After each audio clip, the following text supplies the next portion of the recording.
Our second question is, should Congress expand the Supreme Court? Our first debater is Jeff Sessions. Jeff, you have 90 seconds to tell us whether you say yes or no to expansion of the Supreme Court by Congress. I don't think so. Can you tell us which side you're on? No. No, it shouldn't, because I think the court is properly configured. I'm very familiar with the 11th Circuit Court of Appeals on my circuit. They've kept their case judges, I believe, to 7 or 8, even though they have the highest caseload per judge. They believe that the collegiality and the ability to form a real court and not a legislative body is impacted that way. So I think we should not. I don't think there's a basis for it. They've reduced the cases. If you add judges, and you're trying to, it's not like a trial judge that you may need more judges to try more cases. In the Supreme Court, each judge has to decide each case. So if you went up in the caseload, each judge has still got to add more cases that they settle. So I think it's not a good idea, and I would oppose it. Politically, it's very dicey because of the decades activist judges control the court, and now there's been a window of more originalist, and the Republicans would not consent to some sort of mechanism that undid that, and the Democrats would not prefer Donald Trump appointing multiple judges to the court. So I think we're where we ought to be, and there's no need to change. Thank you very much. Jamal Greene, you're up. Oh, I didn't give you a round of applause for your point. Jamal Greene, should Congress expand the Supreme Court? Yes or no? Yes. Much of the debate around expanding the court has focused on so-called court packing, which harkens back to FDR in 1937, where he unsuccessfully tries to expand the Supreme Court because he doesn't like the decisions that they're making. The kind of obviously partisan tenor of that debate obscures a basic fact about the court. Putting the politics and the partisanship to one side, the court is just too small. And as with term limits, kind of glancing around the world helps us to understand this better. Of the 30 largest countries in the world, the US has the smallest high court. What this means is that the court's justices have a relatively narrow range of perspectives, backgrounds, experiences to decide cases. It also, I think, in part leads to the court always sitting in bank, meaning all the justices hear all of the cases. That's unlike every other multi-member federal court in the country. It's unlike many of our peer nations.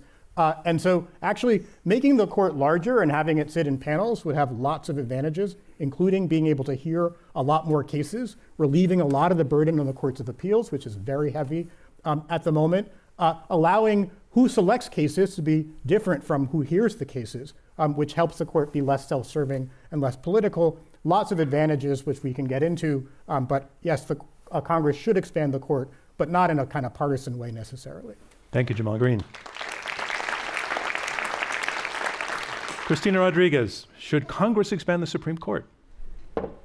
No. I say no, but I'm going to take a realpolitik approach to this question, which is to say that when it has come up, it has generally been because there is a desire to change the ideological composition of the court. The creation of the Supreme Court Commission by President Biden was precipitated by public pressure to consider expansion of the court in order to respond to the conservatives' dominance of the court. And when court expansion is debated in this context, it is incredibly risky and potentially dangerous. As a practical matter, if it's expanded in order to change the ideological composition of the court because the president doesn't like the outcomes of decisions, the likely result is going to be when the other party gains sufficient power, they will also expand the court. And that can have the effect of at least making it seem like the justices are political lackeys, and they might in fact become political lackeys. I think we should take as a cautionary tale what has happened in countries around the world where autocrats, in order to consolidate their power, have tried to expand expand the judiciary to pack it with their cronies. That is a sign of democratic backsliding and not something we should entertain. I agree with Jamal about the utility of having a larger court, and if we could have a debate about a larger court that sits in panels and hears more cases without the partisan overlay, then I would be all for it. But I don't think that's the world we live in. Thank you, Cristina.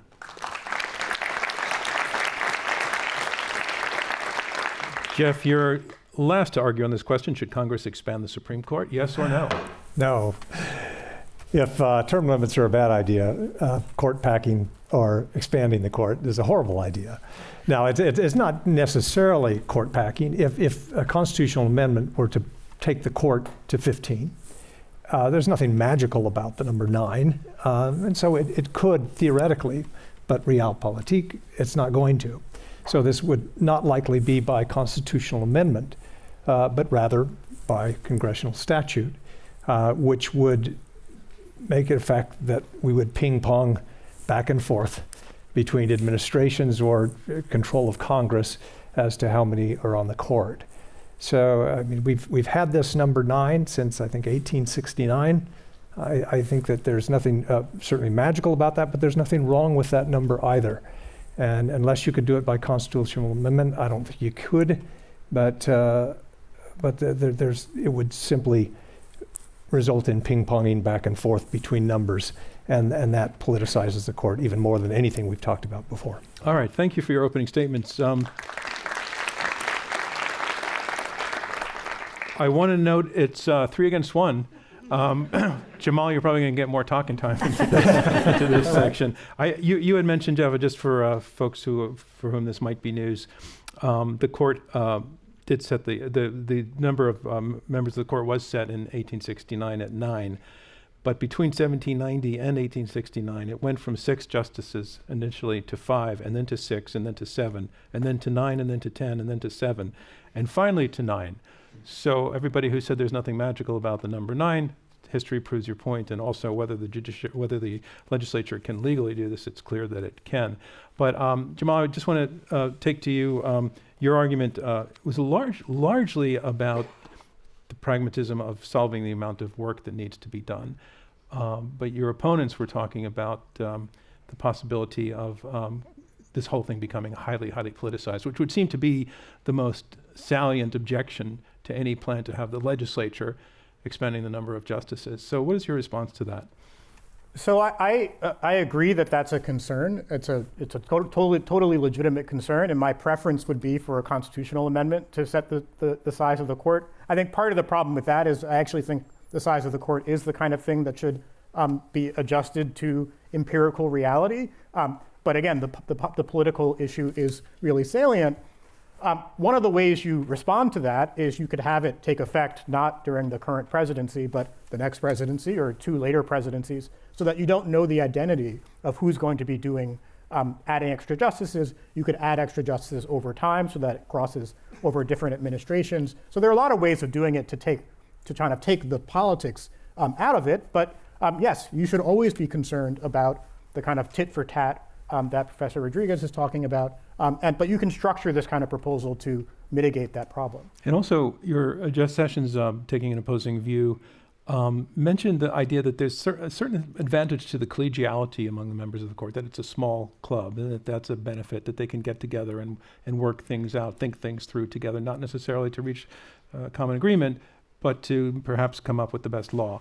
What is your response to that? And then, Jeff, if you want to jump into whatever the response is, please. I mean, I'm all for collegiality. I think the court is actually more collegial than we often attribute to it, and I think that's a good thing. But I'm not talking about having 150 members of the court or something like that. If there were 15 or 16 or 18 or something more in line with the docket of the country and the size of the country and the diversity of the country, I don't think that that's necessarily bad for collegiality. And again, we have to balance a lot of different considerations, collegiality on one side and the, I think, serious problems that actually arise with the court being the small size it is on the other. Yeah, it's more about coherence.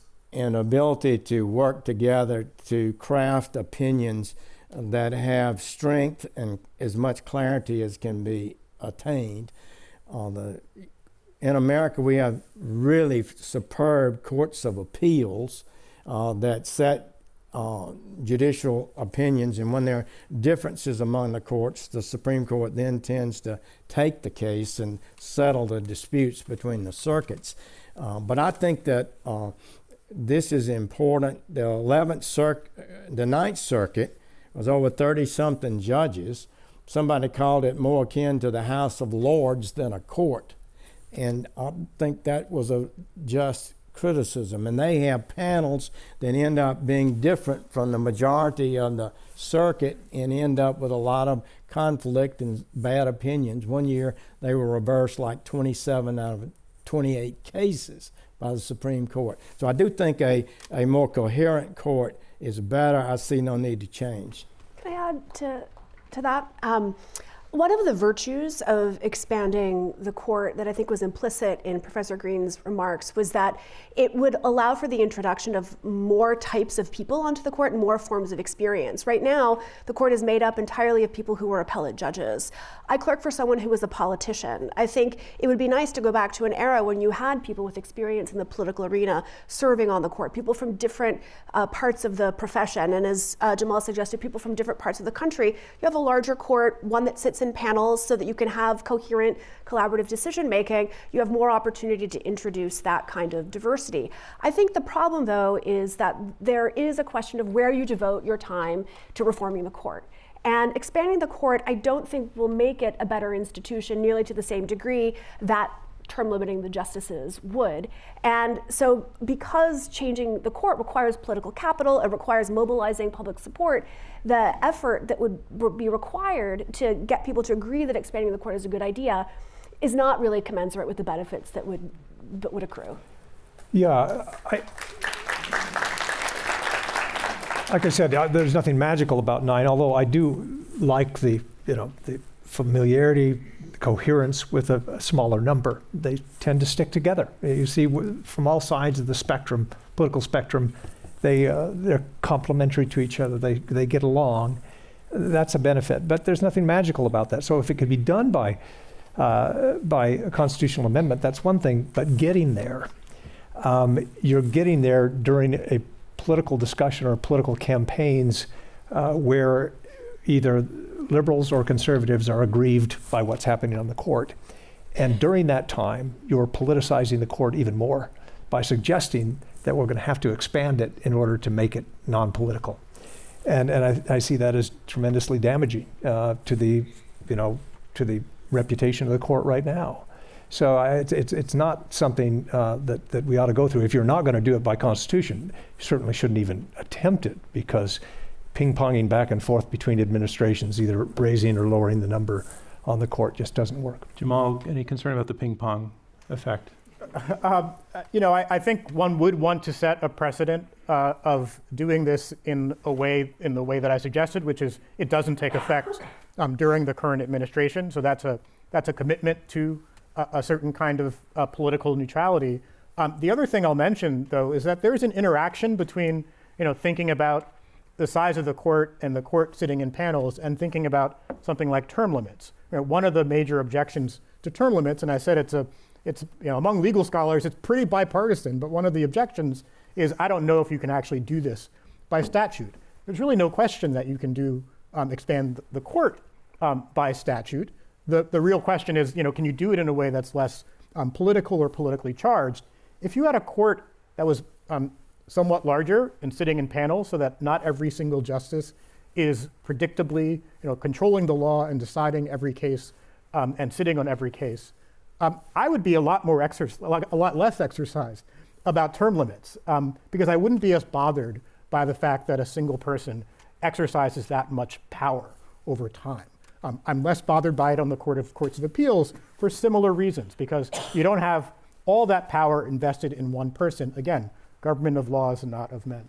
You talked about... Well, let me just say of government of laws and not of men. You have to adhere to the view that it's a duty of the judge, no matter what their sex or race or age or is that they're seeking to find the law and render a just decision regardless of their personal background, interest, biases, religion, or whatever. So we got to be careful, and it's not excessively idealistic for the American people to be taught from elementary school on, and in the Boy Scouts, that the courts decide based on law and the facts and not politics. We got to not undermine that. And if you keep undermining that with a lot of unfair criticism of the court, the respect for the court does go down. Chief Justice Roberts has explicitly expressed concern about that recently. And I think we should just we do have a difference of opinion, it seems. A lot of people want their political agenda to be carried out by the courts when they can't win it at the ballot box. Cristina, that's your main objection as well, I think, right? That it would be a solution to policy challenges as opposed to the law.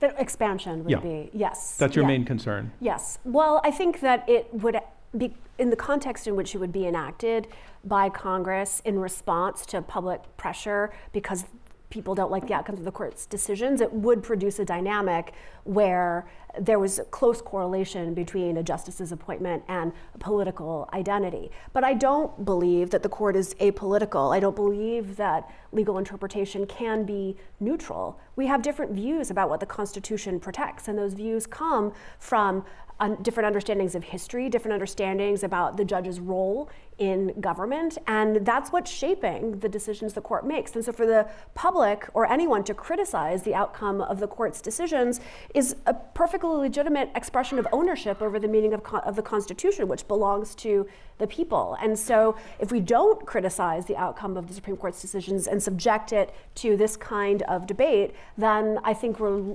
giving them way too much power. Okay, we're going to move on.